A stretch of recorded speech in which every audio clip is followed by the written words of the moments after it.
¿Alguien identifique esa zona arqueológica?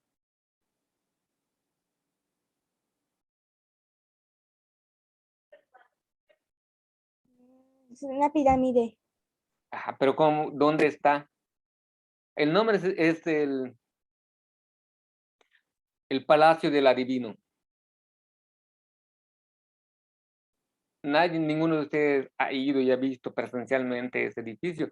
Fíjense el cómo está el talud y el tablero. No tienen las formas cuadradas que tiene Teotihuacán o que tiene Tula. Tula son más como especie de pirámides triangulares y este tiene más aspecto de redondeado, como las casas mayas. La casa maya es redondeada, es ovalada, perdón. Esta forma tiene este edificio y así va subiendo hasta llegar al templo o al edificio principal donde se ofrecían los sacrificios. ¿Alguien lo ubica?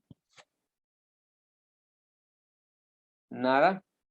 Uxmal. ¿Alguien ha ido a Uxmal de ustedes de aquí presente? Nada, no conocen la zona arqueológica de Uxmal. Esta es la zona arqueológica de Uxmal.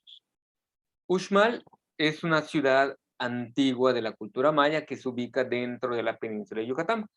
En otra ocasión les muestro la ciudad de Palenque, que está en Chiapas. La cultura maya tiene presencia en el área maya, como es conocida, en los estados de Chiapas, Tabasco, Campeche, Quintana Roo, Yucatán, en los países de Belice, Honduras, Guatemala, partes de El Salvador, toda esa región conocida como el área maya, se diseminaron en los tres periodos de la historia mesoamericana, que es el preclásico, el clásico y el posclásico. Nada más que la cultura maya tiene mayor presencia y mayor fuerza a partir del clásico. Recordemos que ellos son subsecuentes o posteriores a la cultura olmeca. Algunos, cuando descubrieron los basamentos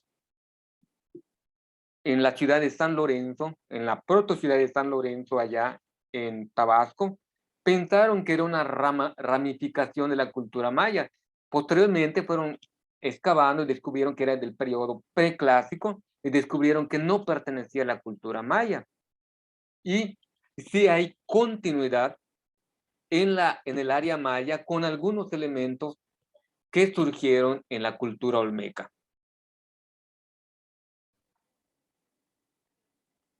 La historia de la cultura maya tiene una duración de 3.500 años. Sus primeros pueblos surgieron hace 4.000 años y su desaparición como cultura independiente ocurre por un encuentro con los conquistadores europeos.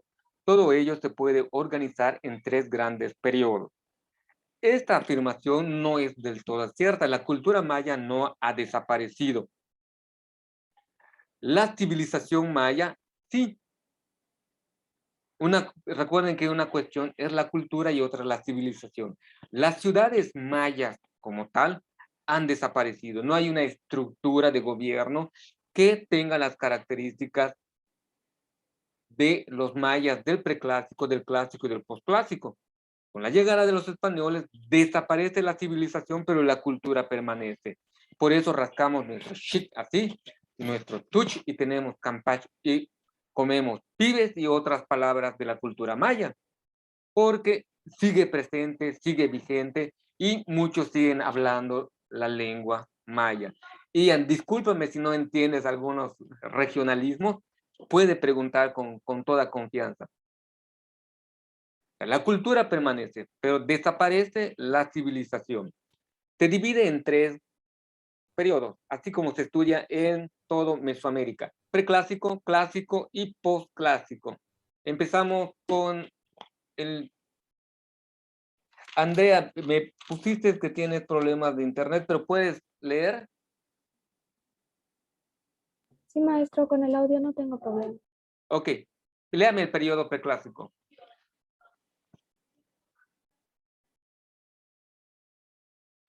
Se dan los primeros vestigios del pueblo maya a sus primeros asentamientos a lo largo de la franja del Pacífico y luego del Atlántico. Lentamente, estos se convierten en las primeras grandes ciudades en la región: Nagbe, Tikal, Civichaytún, Chicalago, entre otras.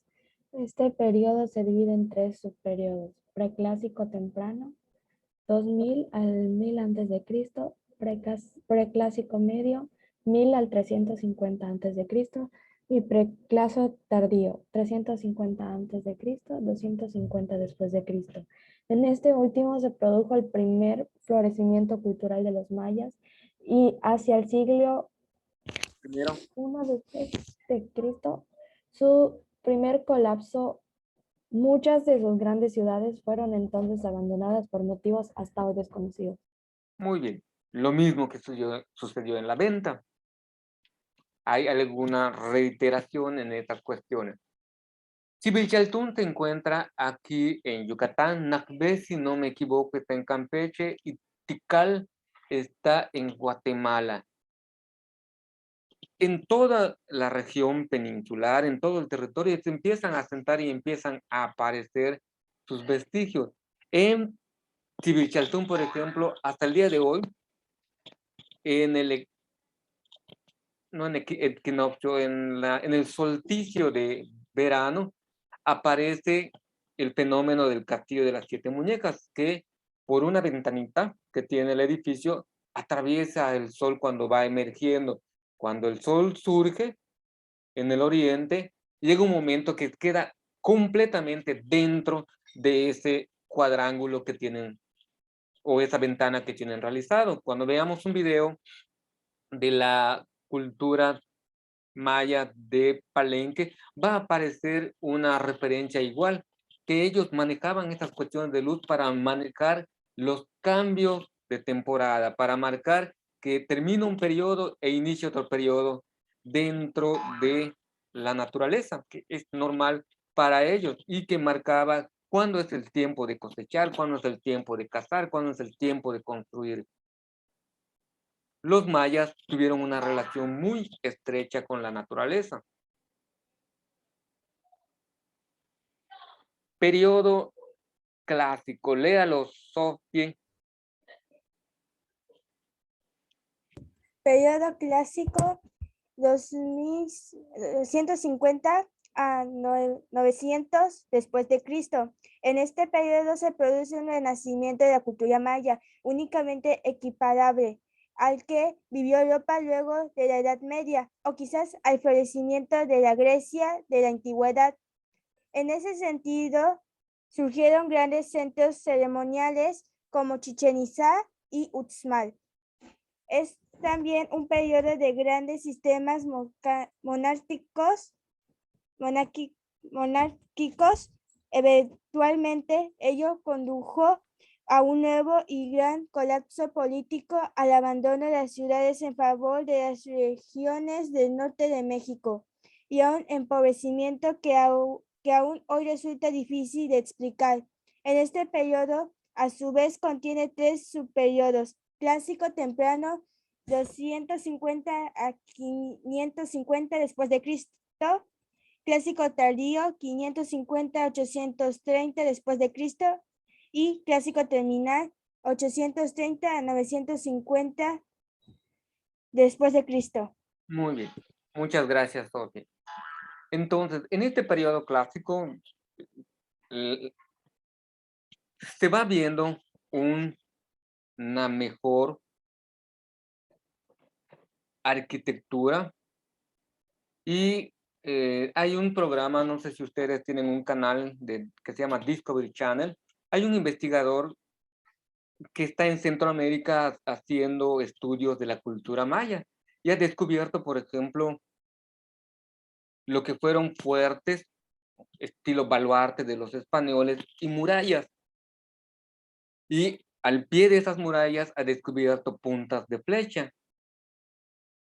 Y se ve que los mayas en cierto momento se hacían la guerra un clan o un grupo contra otro grupo, siempre de mayas, no de gente ajena, extraña de fuera, no con otras civilizaciones, sino mayas contra mayas.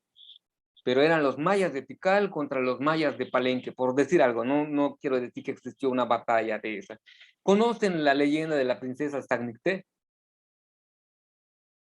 y el príncipe Canet? No la conocen, no la han escuchado.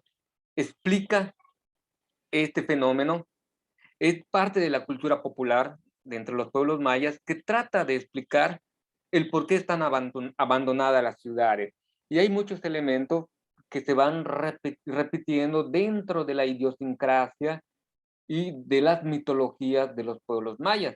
Por ejemplo, de que puedas entrar al subsuelo, entrar a un cenote y salir en otro lugar, es lo que cuenta. Voy a contarles las historias, voy a dejar esta. Como la leyenda de la princesa Stagnicté. La princesa Stagnicté era la hija del rey de Shmal, una bella mujercita de entre 14 y 15 años que estaba en edad de desposorio, que se iba a casar con el hijo del rey de Shmal, no de Shmal, de Mayapam.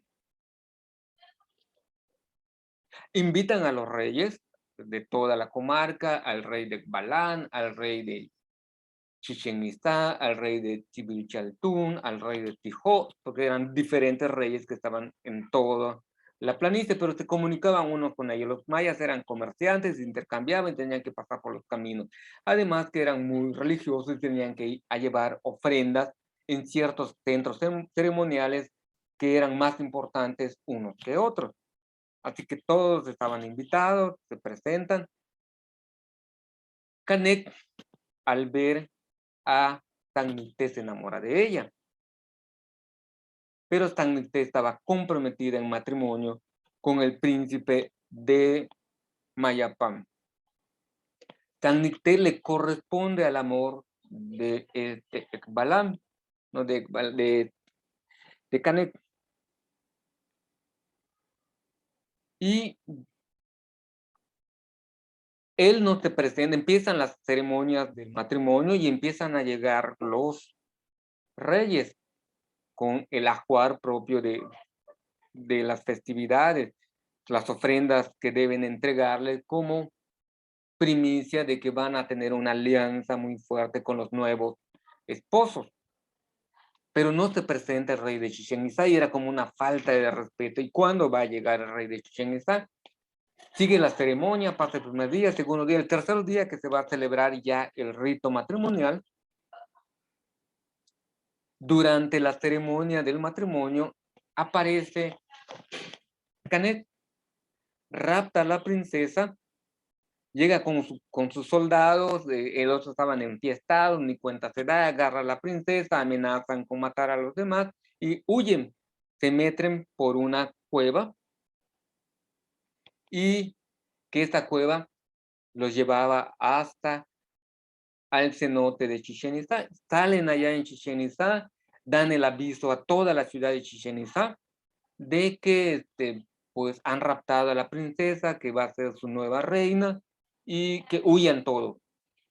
Y se supone que los itzáes se van hacia la zona de lo que hoy es el sur de Cancún. Los de Uxmal, mientras se reponen del susto, los de Mayapán, mientras se organizan con los de Uxmal, y al fin reúnen el ejército suficiente para ir a destruir a la ciudad de Chichén Itzá. Cuando ellos llegan, ya no hay nadie, ya habían huido. Y es así como la cultura popular explica el abandono de la ciudad de Chichén Itzá. Qué tan cierto sea. Lo único cierto es que cuando llegan los españoles, la ciudad de Chichén Itzá ya había sido muchos años atrás abandonada. Quedaban unos pequeños pobladores que iban y venían de la zona arqueológica, de lo que hoy es la zona arqueológica, pero ya no funcionaba como la capital de los Itzáes. Y así pueden surgir algunas otras historias. Esta es una más de la cultura